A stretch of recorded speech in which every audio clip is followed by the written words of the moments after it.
नमस्कार, बहुत स्वागत है आप सभी का। मैं हूं आपके साथ नैना यादव, लेकर हाजिर हूं आपका पसंदीदा खास शो इंडिया बोल रहा है। क्या अमेरिका और इजरायल में सत्ता परिवर्तन होगा? यहाँ ये सवाल अब बड़ा हो चुका है क्योंकि जिस ट्रंप और नेतन्याहू ने ईरान में सत्ता परिवर्तन के लिए पूरे मिडिल ईस्ट को जंग की भयंकर आग में झोंक दिया, अब उन्हीं को हटाने के लिए लाखों लोग सड़कों पर उतरने लगे हैं। जी हाँ, ध्यान से सुनिएगा। अमेरिका के 50 राज्यों में 3300 जगहों पर प्रदर्शन हो रहे हैं। ट्रंप के खिलाफ इस नो किंग्स रैली में 80 लाख से ज्यादा लोगों ने हिस्सा लिया है। प्रदर्शन कर रहे लोगों का ये कहना है कि वो ट्रंप सरकार की कई नीतियों से नाराज हैं और उनका गुस्सा खासतौर पर ईरान के साथ में बढ़ते तनाव पर, सख्त इमिग्रेशन कार्रवाई पर और बढ़ती महंगाई पर है। कई जगहों पर तो लोगों ने डोनाल्ड ट्रंप और उपराष्ट्रपति जेडी वेंस के खिलाफ पोस्टर तक दिखाए, उन्हें पद से हटाने तक की मांग की गई। तो क्या ट्रंप का अब ताज छिनने जा रहा है? वहीं दूसरी तरफ बेंजामिन नेतन्याहू का भी हाल ऐसा ही है। क्या नेतन्याहू के हाथ से भी सत्ता छिटक जाएगी? क्या अमेरिका इजरायल में सत्ता परिवर्तन होगा? ये सब कुछ जानेंगे आगे हमारे इस खास शो में। तो मिडिल ईस्ट की जो जंग है वो और भी ज्यादा भीषण होती जा रही है और इस भीषण जंग के बीच में डोनाल्ड ट्रंप और बेंजामिन नेतन्याहू के सामने मुश्किलों का अंबार, मुश्किलों का पहाड़ खड़ा हो चुका है। क्यों? क्योंकि इस युद्ध का जो विरोध है वो अब ट्रंप और नेतन्याहू के अपने ही देश में शुरू हो चुका है।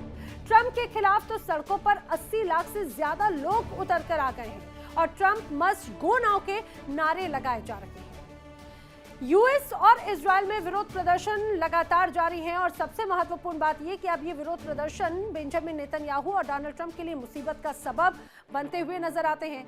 चर्चा करें, आपको इस पूरे विरोध प्रदर्शन की एबीसीडी बताएं और ये बताएं क्या कि ये जो मिडिल ईस्ट की जंग है वो अब यूएस और इजरायल पर ही भारी पड़ रही है। रिजीम चेंज करने चले थे ईरान में, लेकिन क्या अब रिजीम चेंज के हालात इजरायल और अमेरिका में बनते हुए नजर आते हैं? बताएंगे आपको, चर्चा करेंगे, लेकिन सीधे उसके पहले रुक कर लेते हैं मेरे सहयोगी विवेक शांडिल्य का, जो न्यूज रूम से मेरे साथ में कनेक्ट हो रहे हैं। इस बात की चर्चा बड़े जोरों शोरों से है विवेक कि अमेरिका अब ईरान के अंदर अपने सैनिक उतारने की तैयारी में है। जरा ये बताइए, जिस तरह से हालात हैं, सभी जानते हैं ईरान की जो भौगोलिक अभी फिलहाल पृष्ठभूमि है उसकी जो बनावट है वो बहुत ज्यादा जटिल है, बहुत ज्यादा इशू करता है। उसके अंदर घुसना या इतना ग्राउंड फ्लोर, ये कहा जाए कि इतना आसान होगा, बूट ऑन ग्राउंड्स की जो बात कही जा रही है। ईरान और अमेरिका के बीच की लड़ाई अब आइलैंड्स पर आ चुकी है।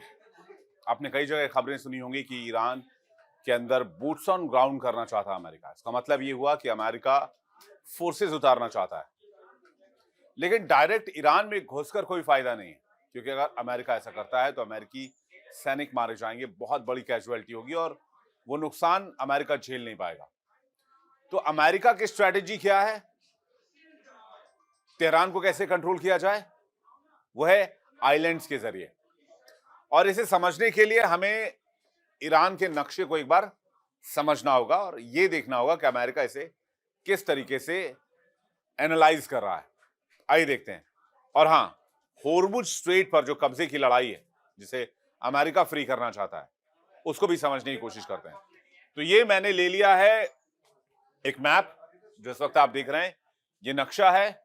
यहां पर आप देख रहे हैं ईरान को, ये है ईरान, ये है आपका जो ये आप इलाका देख रहे हैं, इसमें एक है पर्शियन गल्फ, एक है यहां पर गल्फ ऑफ ओमान, ये है होर्मुज स्ट्रेट, यहां पर है खार्क आइलैंड, और इसके साथ साथ इस इलाके में, इस रीजन में लगते ईरान के कुल 5 आइलैंड हैं। अमेरिका की कोशिश क्या है, सबसे पहले ये बात करते हैं। तो अमेरिका की कोशिश को समझने के लिए ये जो खार्क आइलैंड यहां पर है, ये बहुत स्ट्रेटेजिकली इंपॉर्टेंट है। किसके लिए? ये स्ट्रेटेजिकली इंपॉर्टेंट है ईरान के लिए, क्योंकि ईरान से जितना ऑयल आता है वो सब आता है इस जगह पे। सारा ऑयल निकाल के ईरान यहां जमा करता है, फिर यहां से शिप्स लोड करके वो सारा ऑयल दुनिया भर के अलग अलग देशों में चला जाता है।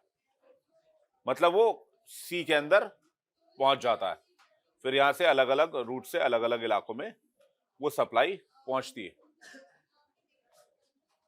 अगर इस द्वीप पर कब्जा कर लेते हैं अमेरिकी सैनिक, जो कि हो सकता है कि कुवैत की तरफ से आए सैनिक, हो सकता है कि यहां पर बहरीन की तरफ से आ जाएं, कतर की तरफ से आ जाएं, सऊदी अरब की तरफ से आ जाएं, अगर इस जगह को अमेरिका कंट्रोल कर लेता है तो ईरान के 90% ऑयल को अमेरिका कंट्रोल कर पाएगा, क्योंकि ईरान का 90% ऑयल यहीं पर लोड होता है और यहीं से ये ऑयल निकलकर लोड होकर, और कहते हैं यहां इंफ्रास्ट्रक्चर खार्क पे इतना जबरदस्त है कि यहां पर 4 से 5 शिप्स एक साथ लोड की जा सकती हैं, कंटेनर्स, और उसके बाद खार्क से निकल के ये शिप इस रूट से होके दुनिया भर में पहुंचती हैं। अगर इसको अमेरिका कंट्रोल कर लेता है तो फिर यहां पर ईरान की प्रॉब्लम्स बढ़ जाएगी, ईरान को यहां पर दिक्कत हो जाएगी। इसलिए ईरान चाहेगा कि वो इस आइलैंड को लूज ना करे। इसके अलावा इस रीजन में जितने भी आइलैंड्स हैं, जैसे कि केशम द्वीप हो गया, जैसे कि मुनाब द्वीप हो गया, और भी 2-3 आइलैंड्स हैं जहां पर अमेरिका कंट्रोल करना चाहेगा। तो अब वो कंट्रोल क्यों है? तो खार्क से कहानी बढ़ेगी होर्मुज की तरफ, और होर्मुज को कंट्रोल करने के लिए अमेरिका को पर्शियन गल्फ में कंट्रोल चाहिए। तो पर्शियन गल्फ में अमेरिका की ताकत क्या है? पर्शियन गल्फ में अमेरिका की ताकत ये खाड़ी देश है, जहां पर अमेरिका पहले से ही मौजूद है। यहां तक अगर आप इस रीजन में देखेंगे तो कुवैत में अमेरिकी बेस है, यहां पर यूएस है, बहरीन में यूएस है, कतार में यूएस है, यूएई में यूएस है। तो इस पूरे रीजन में अमेरिका पहले से ही मौजूद है। लेकिन इस वाले स्ट्रेट पर अमेरिका का कंट्रोल नहीं है, क्योंकि अमेरिका की कोई बड़ी आर्मी यहां पर नहीं है। और इस वाले स्ट्रेट को कंट्रोल कौन करता है? इस वाले स्ट्रेट को कंट्रोल करता है ईरान। तो जो पर्शियन गल्फ को कंट्रोल करेगा वो ही होर्मुज को कंट्रोल करेगा। इससे क्या हुआ कि होर्मुज का जो कंट्रोल है वो आ गया ईरान के पास। हालांकि ऐसा कहीं लिखित नहीं है होर्मुज का कंट्रोल ईरान के पास रहेगा, ऐसा भी नहीं है। होर्मुज एक फ्री सी एरिया है, एक मुक्त जल व्यापार मार्ग है, उस पर किसी भी एक देश का कंट्रोल इससे अवैध माना जाएगा, और इस इलाके से गुजरने की हर देश को अनुमति है। तो कानूनन तौर पर इस जगह को कंट्रोल करना ईरान का तो गलत है, लेकिन ईरान इस वक्त लड़ रहा है अपने वजूद की लड़ाई, और ईरान का वजूद तभी बचेगा जब वो यहां पर यूएस का मुकाबला कर पाए और इजराइल का मुकाबला कर पाए, जो यहां बैठा हुआ है। तो इजराइल और यहां से यूएस दोनों मिलकर ईरान को बर्बाद कर रहे हैं, लेकिन अभी तक कुछ कर नहीं पाए। अब प्रॉब्लम क्या हो रही है? प्रॉब्लम कहां पर है? आइलैंड्स पर कब्जा क्यों चाहता है यूएस? ये मैंने आपको बता दिया। ग्राउंड ऑपरेशंस अगर शुरू होते हैं तो यहां से इन बेसिस से अमेरिका सपोर्ट लेगा। अगर यहां पर आइलैंड्स पर कंट्रोल होता है तो फिर अमेरिका इसको कंट्रोल कर पाएगा, यानी कि होर्मुज को कंट्रोल कर पाएगा। और अगर होर्मुज कंट्रोल होता है तो सबसे ज्यादा रिलीफ यहां मिलेगा खाड़ी देशों को, खाड़ी देशों को।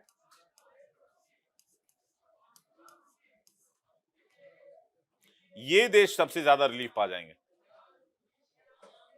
अब अमेरिका, जब यहां पर अमेरिका ने लड़ाई शुरू की ईरान में इजराइल के साथ मिलकर, तो सबसे बड़ा जो ऑब्जेक्टिव था वो ये था कि यहां पर अमेरिका और इजराइल यहां रिजीम चेंज चाहते थे, यानी कि सत्ता परिवर्तन।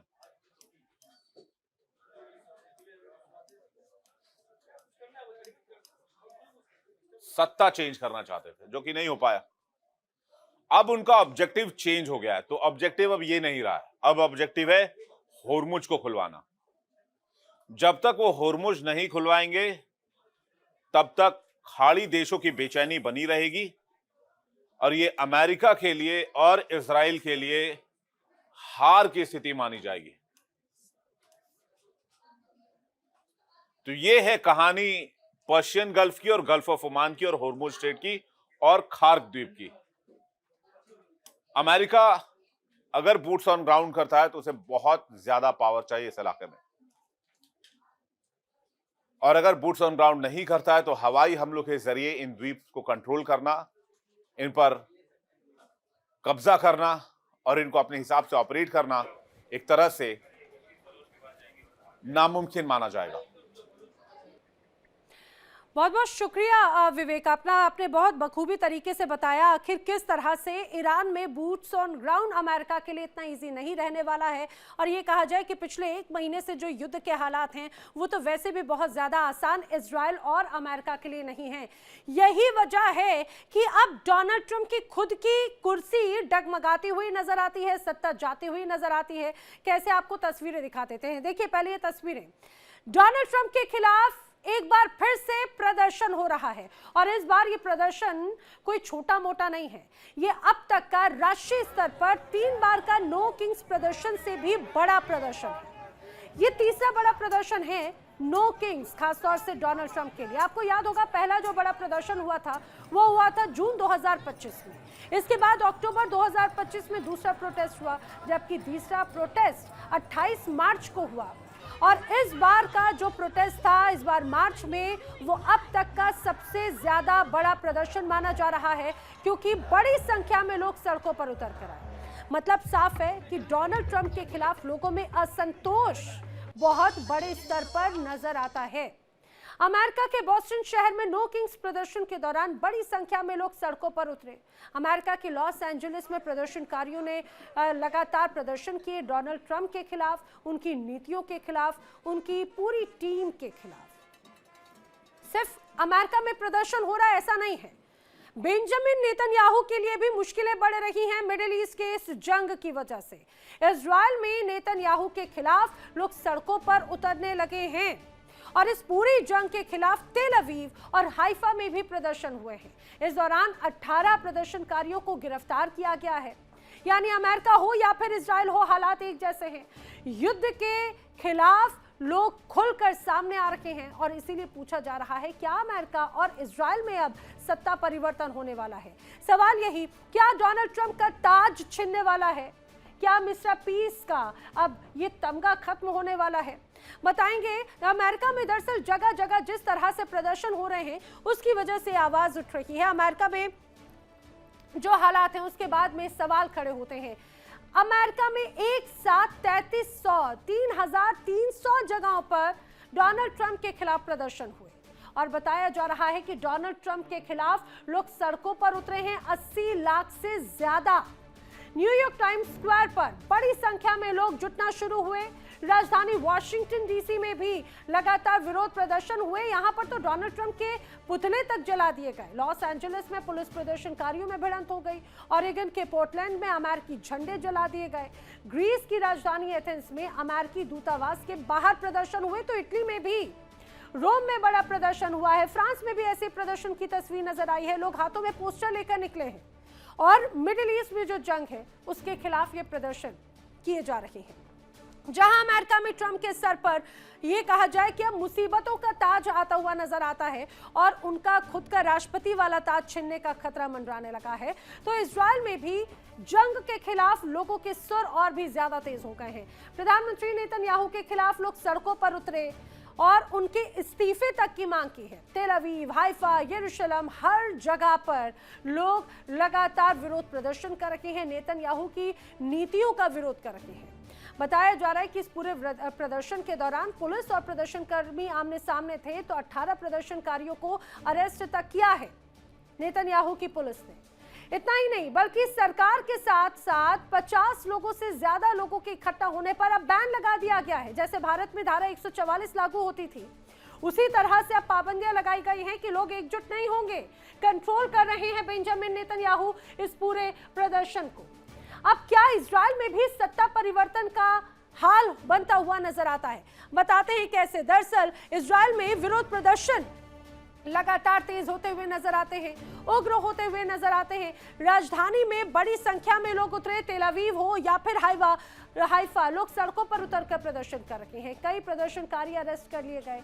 तो ऐसा ही हाल यरूशलेम में भी है। युद्ध के खिलाफ प्रदर्शन हुए हैं। 50 से ज्यादा लोगों के जुटने पर प्रतिबंध अब बेंजामिन नेतन्याहू ने लगाया है। नेतन्याहू की नीतियों के खिलाफ में प्रदर्शन जारी है।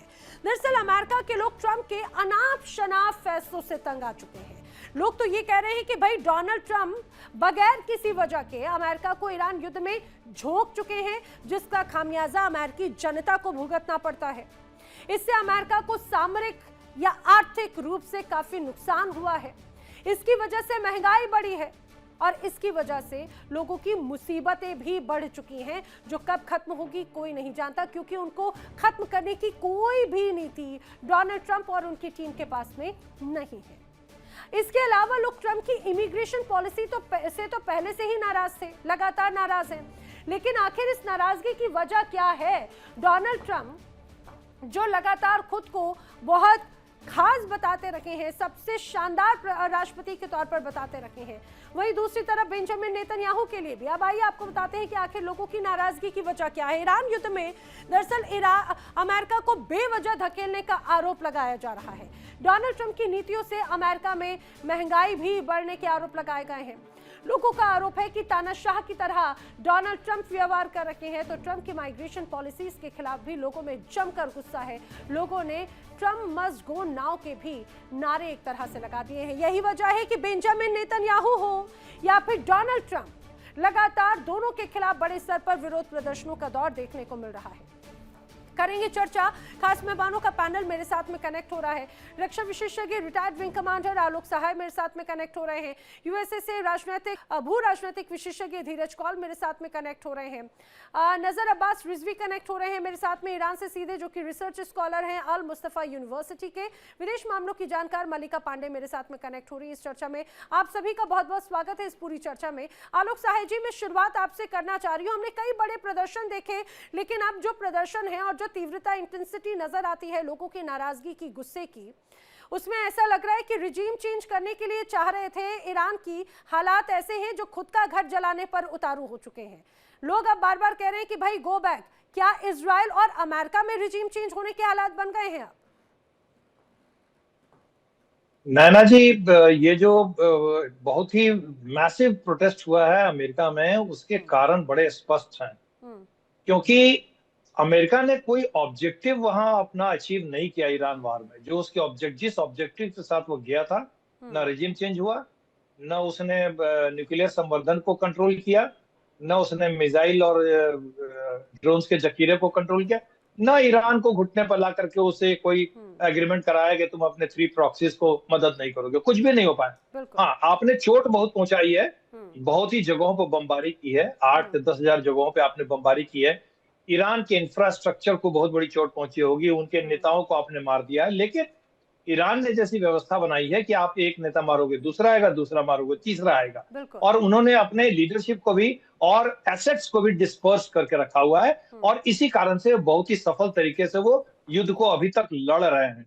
उन्होंने पूरे 20 साल तक तैयारी की हुई थी इसके लिए, अंडरग्राउंड कैसे वो प्रोटेक्ट करके रखेंगे। अब ये जो प्रोटेस्ट हो रहा है, इस प्रोटेस्ट का असर होगा ये कि ट्रंप पर बहुत जबरदस्त दबाव होगा अमेरिका में, क्योंकि पहले से ही दबाव है कि आपने कुछ अचीव नहीं किया, उस पर से ये प्रोटेस्ट हो रहा है। आपकी जो पॉपुलैरिटी रेटिंग है वो नीचे जा रही है। आपको नवंबर में मिड टर्म इलेक्शन फेस करना है वहां पे। महंगाई बढ़ रही है, पेट्रोल के प्राइसेस बढ़ गए हैं वहां पे, और आपकी पॉलिसीज को जनता वहां शक की निगाह से देख रही है कि क्या कभी कुछ बोलते हो, कभी आप कुछ बोलते हो। और जो सबसे बड़ी वजह है वो ये है कि जनता को अब यह लग रहा है कि इस युद्ध की परिणति निकट भविष्य में होती दिख नहीं रही है। ठीक है, बिल्कुल। अब हाँ, और अगर निकट भविष्य में यह नहीं रुकता है तो विश्व को बहुत ही दुर्गामी परिणाम झेलने पड़ेंगे। इवन अमेरिकन को भी वहां पर महंगाई का सामना करना पड़ेगा। यही तो बात लगातार की जा रही है कि जिस उद्देश्य के साथ में बूट्स ऑन ग्राउंड की बात कही जा रही थी, बड़े बड़े दावे किए जा रहे थे, वो सभी दावे तो फिलहाल गायब होते हुए नजर आते हैं। इसी सवाल का मैं रुख करते हुए यूएसए ही सीधे रुख करना चाह रही हूँ। धीरज कॉल से बेहतर समझते हैं। देखिए इंडिया डेली 24/7 अब आपकी स्मार्ट टीवी पर। इंडिया डेली मौजूद है सभी डिजिटल प्लेटफॉर्म पर लाइव और लगातार। इंडिया डेली 24/7 हर दिन राष्ट्र को समर्पित।